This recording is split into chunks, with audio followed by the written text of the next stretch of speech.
अस्सलाम वालेकुम दोस्तों, आवां जो पंहिंजो अली हसन चढ़ड़ ऐं अवां ॾिसी रहिया आहियो मुंहिंजो यूट्यूब चैनल अली हसन चढ़ड़ फैंस। त दोस्तों अॼु वरी ड्रामा सीरियल दौलाब जे बारे में ॻाल्हि कंदासीं। उन खां पहिरियां मुंहिंजे चैनल खे सब्सक्राइब कयो, लाइक कयो, कमेंट कयो ऐं दोस्तनि ताईं शेयर कयो। त हा दोस्तों, अवां दोस्तनि जूं कालां अचनि पियूं ऐं SMS व्हाट्सअप ते SMS अचनि पिया त ड्रामा सीरियल दौलाब जेको आहे उन जी माना कहिड़ी आहे, इहो बि अव्हांखे ॿुधाईंदुसि। ऐं दौलाब जी जेका रिकॉर्डिंग थी रही आहे उन बारे में बि ॻाल्हाईंदासीं ऐं ड्रामा सीरियल हवेली ते बि ॻाल्हाईंदासीं। त सभ खां पहिरियां मुंहिंजे चैनल खे सब्सक्राइब कंदा वञो ऐं लाइक करणु न विसारींदा।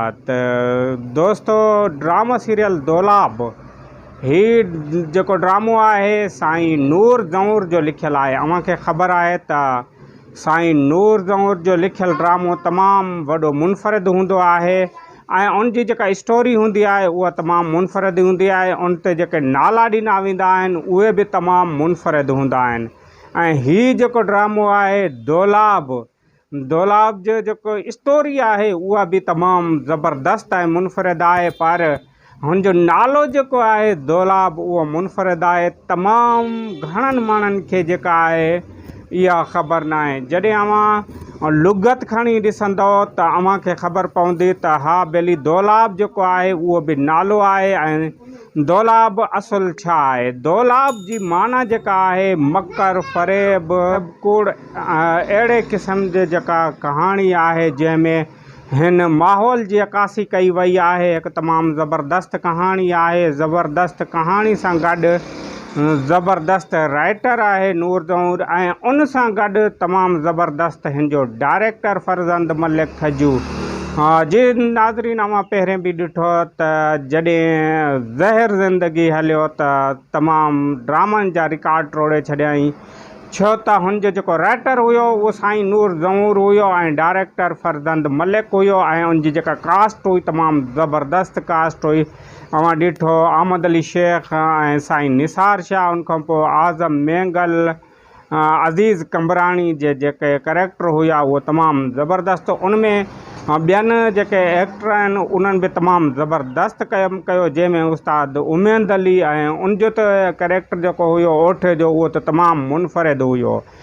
पर हाणे वरी उहा ई टीम जेका आहे ऐं उन सां गॾु तकरार वारी टीम जेका आहे उहा गॾु मिली करे हिकु ड्रामो दौलाब जेको हिन वक़्तु जंहिंजी रिकॉर्डिंग हले पई, से ई जेके एक्टर आहिनि उस्ताद उमेद अली कलवड़ हुजे, जावेद अबड़ो हुजे जेके ज़हर ज़िंदगी में हुया, उनखां पोइ तकरार जा इरफान शेख, एजाज़ मला पंहिंजो ज़हर ज़िंदगी में बि हुयो ऐं उनखां अलावा जावेद अबड़ो बि हिन में कमु करे पियो। उनखां अलावा ॿिया जेके सुठा एक्टर आहिनि, आज़म मेंगल आहे, आऊं बि हूंदुसि, आऊं ज़हर ज़िंदगी में मूंखे ॾिठो। उनखां अलावा जेके ॿिया करैक्टर हुया तोड़े फरज़ंद मलिक खजू जेको हुयो हुन बि ज़बरदस्त पीर जो करैक्टर ज़हर ज़िंदगी में कयो ऐं हू बि हिन ड्रामे में अचे पियो।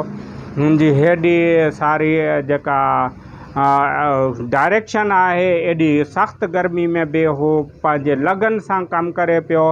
ऐं उनखां अलावा अव्हां ॾिठो त ड्रामो सीरियल हवेली ड्रामो हिकु तमामु ज़बरदस्त ड्रामो आहे ऐं उन ड्रामे में ॾींहों ॾींहुं नवाण अचे पई ऐं हिन ड्रामे में हाणे एक्शन अचे पियो, पर एक्शन ज़बरदस्त। आज़म मेंगल जो जेको करैक्टर आहे पीर सोराब जो उहो ज़बरदस्त वञे पियो ऐं पीर अमजद जो असद कुरैशी जेको निभाए पियो। हिकु तमामु बहितरीन ऐं ही कहाणी जेका आहे हिकु लाजवाब कहाणी आहे, जंहिंजो डायरेक्टर आहे मंज़ूर दानिश जो अव्हां ड्रामो हारियाणी ॾिठो हूंदो, हिकु तमामु वॾो मक़बूल आहे। सो ई डायरेक्टर जेको आहे हाणे हिन हवेली जो डायरेक्टर आहे ऐं उनखां अलावा हिन हारियाणी में मुनफ़रिद करैक्टर कयो जेको खदड़े जो करैक्टर हुयो, उहो बि तमामु ज़बरदस्त हिनखे लॻो।